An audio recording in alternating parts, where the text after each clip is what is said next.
Hey, Pretty Girl Club. So I want to address this unambiguous black woman that I recently shared on my community page. So you guys know that over here we talk a lot about pretty privilege, we talk about our experiences, and we talk about the dynamics we face in the African American community. So I found this YouTuber called No Makeup Needed, and I saw her video where she was talking about how she dodged colorism because she benefits from things like pretty privilege. She went on to talk about how she was doing modeling and stuff. And so I decided to share this woman's channel on my community page because I felt like some of her talking points actually proved what I was saying. And I felt like a lot of her talking points actually aligned with mine in the sense that unambiguous women who are benefiting from pretty privilege or they're living the lives that they want, they're not over on these spaces complaining about not getting the male gaze or not getting opportunities, mainstream media opportunities. And so I shared this woman's channel thinking that it would be not a problem whatsoever. And then within about 24 hours of me sharing her channel on my community page, she makes a short that talks about how she is not jealous of mixed race women. And she goes on to talk about how she has received the same opportunities as mixed race women, how she has done modeling. And then she even goes on to invalidate MLS women by making comments such as, "What are your privileges outside of the male gaze?" There seems to be a ton of YouTube channels popping up of mixed race women with talking points that monoracially black women are jealous of them, jealous of their features, jealous of their hair, jealous of their ability to weave in out of different races, jealous of them getting that black man. I did a video about what is your privilege with beauty beyond the male gaze. So let's say they do get the job. Let's say they do pretend to be black one day and white one day and weave in and out of different races, and they do get that man, honey. That same man that is leaving them with children unmarried, that same man who is not pedestalizing them anymore, that same man is treating them exactly like they did that black woman that could not get them. You know, everything I got with these features, with this skin complexion, and with my 4C hair. Welcome back, guys. Today we're going to talk about featureism, colorism, something I've never spoken about my whole entire time on YouTube. We're going to talk about beauty standards in accordance to what type of man you attract. You know, I've been listening to a lot of women talk about their experience being discriminated, not being able to get, you know, the majority of boys in school. There is a difference between the quote-unquote urban look and then everybody else.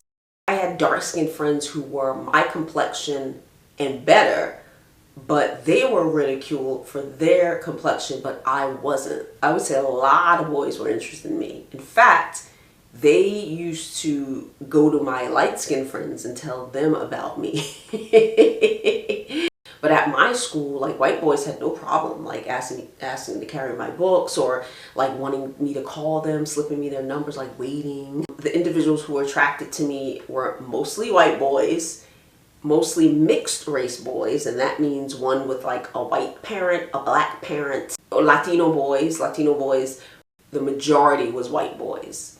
Then came the mixed race boys. Then I had a sprinkle of Latino boys. And I may only have had one or two Asian boys. She even goes on to invalidate MLS women by making comments such as, "What are your privileges outside of the male gaze?" Well, no makeup needed. I just want to say that you said that to the wrong YouTuber, because I have an entire channel with over 400 videos where I talk about not only the benefits of pretty privilege, I also talk about how there are thousands of different types of pretty privilege. Not all are based on the male gaze. And I also talk about the concept of social climbing. So I wasn't going to make this video. I actually attempted to comment on this content creator's video and politely ask, like, "Hey, was this kind of a diss towards this niche after I shared your channel?" And she didn't respond. So I'm just going to go ahead and make a video. In fact, I may make an entire series going even more into depth on the nuances of pretty privilege and the different types of pretty privilege. So this woman talks about how pretty privilege is not as valuable when it comes to the male gaze, because, and I agree with that, because the male gaze is fickle. Men are very fickle. I actually don't believe that men have a dream girl. I think that they just say that as gaslighting so that they can continuously move the goalpost for women. So I do agree with that. But I've noticed that this content creator contradicts herself, because she talks about how, the male gaze, you'll get the same black man, is the talking point that she was giving against mixed race women. She's saying you get the same black man, not realizing that, first of all, the women on this channel, this is a decentering men channel altogether. So I'm not sure who she's talking to when she says you get the same black man, or you get the same man that's going to leave you or whatever. Because over here in the decentering men space, we're not centering our whole lives around men to begin with. So that's already understood. But it's funny because I assumed that this content creator would have a lot of confidence and would not feel threatened by a space like this, because she talks so much about how pretty she is and how she feels so beautiful, and her channel is even called No Makeup Needed. So her whole brand is kind of talking about how to be like this natural, glamorous, fabulous baddie or whatever. So I was thinking, well, this is the pretty girl club over here, so we should get along great. And this makes me think about how a lot of women, they put on this front of confidence. I'm not saying that that's what this YouTuber is doing, but it did make me think about how a lot of times women will put on a front of being so confident, but then if they come across someone who is also confident in their looks, and that woman looks different than her, then suddenly it's threatening. So it's like, nobody over here has ever said unambiguous women are ugly or unambiguous women are not as pretty, although there are plenty of black women empowerment content creators who have called us ugly. If you do not believe me, feel free to watch my 38-minute long compilation where I have the audio clips of black women calling other women with black features ugly or mediocre. But what I've noticed is that a lot of times women actually put on a facade of confidence, and then they will talk about their privileges, and they will talk about where their pretty privilege comes from. And so this lady in particular, she talks about how her pretty privilege comes from her natural beauty, like not wearing makeup. She talks about how she has done modeling. But then in the same breath, when she's talking against MLS women, she says that we basically have no privilege outside of the male gaze, when you yourself were a model. The modeling industry and the fashion industry and Hollywood and all the supermodels, that's extremely male-centered. Most of the supermodels that have been the most famous, they are conventionally attractive, they're thin, and they're attractive to the male gaze. Hollywood in and of itself is very centered around the male gaze. Who owns the production companies that are promoting these fashion brands? Who owns the marketing companies that are marketing these fashion brands? Who are the people who are behind the scenes investing in these companies? What is the whole point of the fashion community and kind of the beauty community kind of advertising to women to buy these jeans or to buy these clothes or to buy this shirt or to look like this in a bathing suit? That is all centered around the male gaze. And I've also seen some clips from this YouTuber where she's talking about how she seems to be implying that if you're so pretty, then where are your modeling contracts? And by the way, I'm not dissing modeling. I've actually done modeling myself, and we have a lot of models on this channel. So this is nothing against modeling. However, on this channel, what we don't do is we do not pedestalize one form of pretty privilege above another. So I don't pedestalize no makeup wearing pretty privilege over wearing makeup pretty privilege. I don't pedestalize getting a modeling contract over just enjoying your own beauty. I talk about this all the time. We don't owe the world access to our beauty. So just because you have a desire to be seen, you have a desire to, be on the runway or be seen and be photographed in front of other people, that doesn't mean that every single other woman who's also beautiful has that same desire. So we don't have to go into mainstream modeling in order to prove our beauty to a random detractor on the internet. And one thing that I've noticed is that a lot of women who don't have access to certain privileges, they will devalue those privileges. So they'll say things like, oh, well, like a lot of non-light-skinned people or non-mixed people or unambiguous black women, they'll say, oh, well, the privileges that they get, they're not very valuable anyway. So like they're not as valuable as the types of privileges I can get. Well, that's no different than a person who's not rich talking about how, oh, well, rich people, they have to deal with paying taxes and they have to deal with all these negative problems. And while that may be true, it still does not discount the fact that that person is still experiencing privilege. And every single person on this earth has the right to utilize their privileges however they see fit. So obviously, this content creator has done that for herself. She has utilized her privilege of having a conventionally attractive, thin body. And she also talks about benefiting from featureism, which is a whole other can of worms that I talk about on this channel all the time. But she talks about how she benefits from her privileges and she celebrates that. But then when we talk about that on this channel and we celebrate it, then suddenly after I supported her, then she wants to come back with the whole no one's jealous of you talking point. So first of all, if no one is jealous of us, not only is that statistically impossible, but even if no one was jealous of us, why do you feel the need to take time out of your day to create a whole entire video talking about how no one is jealous of you? I know that if I'm truly not jealous of a person or if I'm truly not threatened by a person, I would not take out the time out of my day to make videos saying, well, no one's jealous of you guys. Notice how I've never said on this channel, no one's jealous of unambiguous women. Nobody cares about the privileges they have. Oh, they don't have any privileges outside of the white male gaze. No, I don't feel the need to say those things because I understand that everybody in this world is trying to survive. Everybody wants to have access to a pedestal, for lack of better words. And so for me, I'm not threatened by a woman having her pedestal. So if you want to have your pedestal, have your pedestal. But the problem is when you try to tear down another woman's pedestal, that tells me that you are in fact threatened by that. And also it's funny how this content creator made comments like, what benefits do you have outside of the male gaze, while simultaneously bragging in her video about how many white men liked her or how many Asian and non-black men liked her. So you were downplaying the male gaze that MLS women receive while simultaneously validating your own beauty in another video based on the non-black male gaze. So what this seems to be implying is that a lot of unambiguous women feel like they cannot receive pretty privilege from the black male gaze due to black men's self-hatred of their own features. And so instead of seeking the black male gaze, they will seek to validate their beauty by the non-black male gaze. And that's what this content creator has done. And by the way, I'm not even shaming you for doing that. But what I am going to call out is the hypocrisy. And then this content creator also said something along the lines of that same man is going to leave you, or, he's going to abandon you, as if a woman's value and self-esteem should be found on whether or not she can keep a man. So that's it. It's implying you can't keep a man, as if being able to keep a man is supposed to validate our self-esteem. And also, where is this smoke for white people? Where is the shorts video for white people?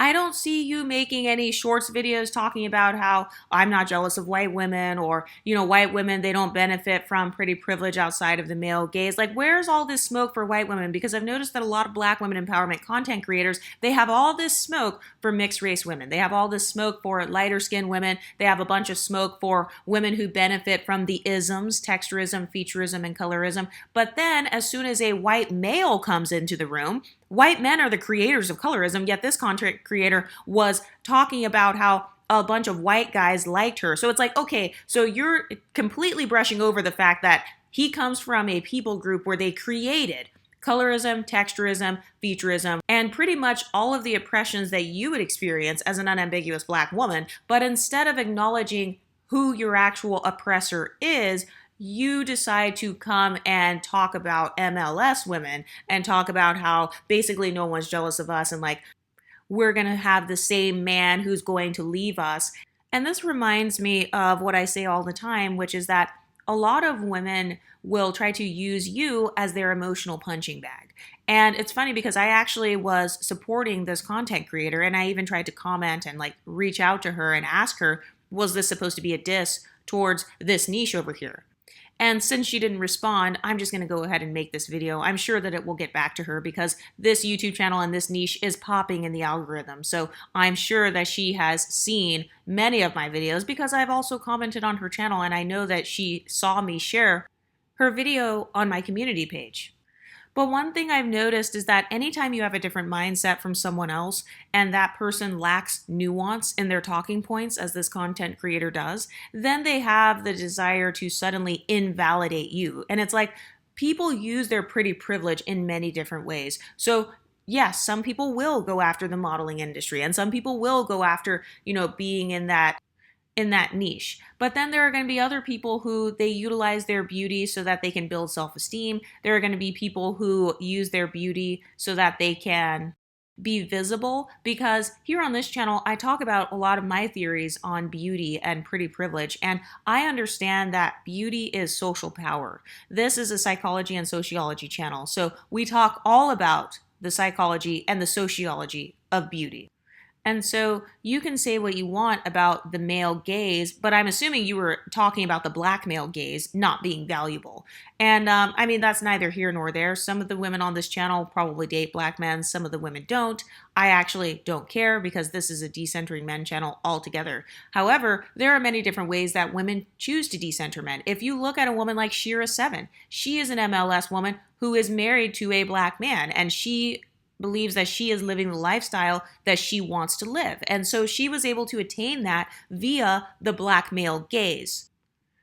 So don't get me wrong, I understand that a lot of black men have their own issues, but the bottom line is that there are plenty of women out there who are becoming wealthy or living the lives that they want to live, not just based off of the black male gaze, but based off of the male gaze in general. So just because my channel doesn't promote that, and just because your channel may not promote that, it doesn't make it okay to try to social climb amongst women and try to devalue the women who do still care about the male gaze, while simultaneously being hypocritical by validating your own beauty based on the white male gaze. So you do care about the male gaze, and you have validated your beauty based off the male gaze. It's just that you validate your beauty based on the white male gaze or based on the woman's gaze. Like if the casting directors at those modeling things were women, you're validating your beauty based on the female gaze. And the bottom line is, everyone validates their beauty somehow. So just because you validate your own beauty by not wearing makeup, or you validate your beauty by going after the modeling industry, this doesn't mean that that's the only way to validate your beauty. And it also doesn't make it okay to invalidate women over here in this niche who choose to validate our beauty however we want. Because at the end of the day, we have ownership over our own bodies. We have ownership over our own beauty. So just because you might have put yourself in a particular box, or you have this signature look that you go for, which is kind of the no makeup look, kind of that natural Nubian queen type of look. So just because that's your beauty niche doesn't mean that other people have to subscribe to that. But at this point, I'm convinced that a lot of unambiguous women, even if they do say, I don't experience colorism, texturism, featureism, etc., even if they don't say that, I feel like the fact that a person felt the need to come out and directly attack this niche that we're building when we weren't even bothering her over there. In fact, I was supporting her, and you responded by attacking my channel. This actually tells me that deep down inside, there is some resentment there. Because why would you attack someone who was attempting to support you? This reminds me of that video that another content creator posted where she was talking about how this one photographer, she was photographing unambiguous black women for a high fashion magazine. And no matter what pictures she took, black women were not accepting of that because they didn't like seeing themselves in their natural state. That's my theory. But it was never good enough. So this kind of proves my point that no matter how much we as MLS women attempt to support unambiguous black women, our support is never going to be good enough because a lot of them have underlying resentment against us because they believe that we have benefited from the black male gaze. This channel says nothing about having the black male gaze. This is a decentering men channel. But this content creator assumed that the women in this niche only think that we're pretty because some black men have told us that we are pretty. And so once again, this falls right in line with what you guys saw on my compilation video where these content creators automatically assume that if you're light skinned, oh, well, she thinks she's cute. She only thinks she's cute because black men have told her that. Like, all of our confidence is just only from being propped up by black men or something like that, as if that's the only source of confidence there is.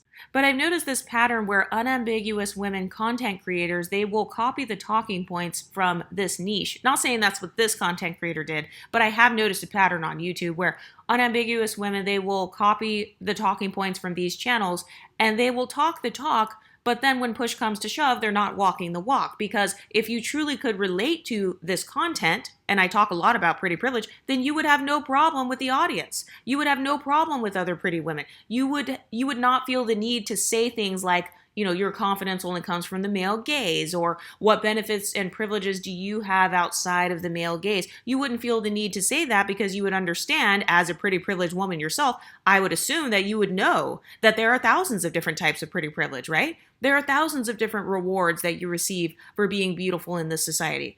So you should know that already. And the fact that this content creator randomly brought up the black male gaze when I wasn't talking about that, when the subscribers weren't talking about that, when women in this niche were barely even talking about that, the fact that she randomly brought it up unprovoked, that tells me that this content creator herself cares about the black male gaze. And I know that they care about the black male gaze because those are their counterparts. And so that's who they grew up seeking validation from. They grew up having a crush on Morris Chestnut or all of these rappers and all of these black men who were in Hollywood. And this is why this same group of women gets upset when MLS women are dating NFL players or they get the big modeling contracts.